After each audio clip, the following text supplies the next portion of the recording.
آج تاریخ کے اس انتہائی نازک صورتحال جس کا پورے خطے کو سامنا ہے، آپ کا شکر گزار ہوں کہ آپ نے مجھے موقع دیا کہ اپنے خیالات کا اظہار اس فورم کے ذریعے آپ کے سامنے، قوم کے سامنے رکھ سکوں۔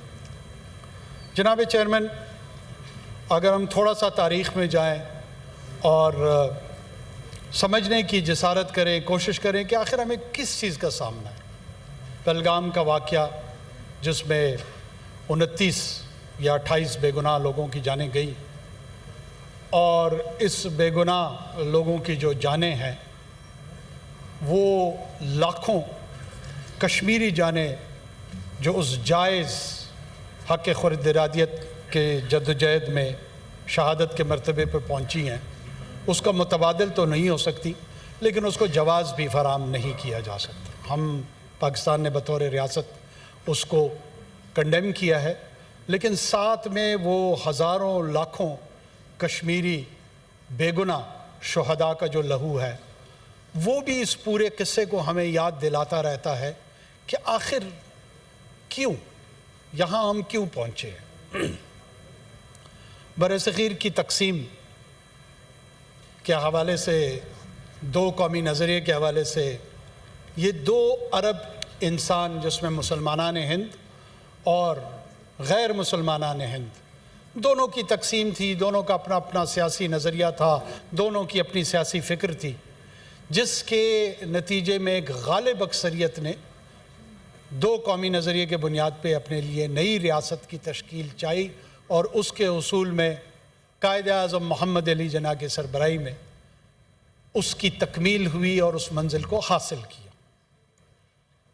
اس منزل کے حصول کے بعد بدقسمتی سے خطے میں اس کو ویوی سیکشن آف مدر انڈیا سے تعبیر کر کے جو ہندوتوا، جس کا ہندو مذہب سے میں وضاحت کے ساتھ کہتا چلوں کوئی تعلق نہیں ہے، یہ Brahmin political ideology, distorted Brahmin political ideology کی ریفلیکشن ہے، وہ اس کو مدر انڈیا کی ویوی سیکشن تقسیم سمجھتی ہے، اور اس کے تحت ایک نفرت کی فضا، ایک نفرت ایموشنز کی بنیاد پہ روز اول سے ریاست پاکستان کے خلاف اس کی ابتدا کی گئی۔ مختلف جگہوں پہ ہمیں اس کا مظہر ملتا ہے، لیکن خصوصی طور پہ کشمیر میں جس طریقے سے ریاستی جبر، ریاستی فوجی قوت کے ذریعے بزور شمشیر ان کی پاپولیشن کی مرضی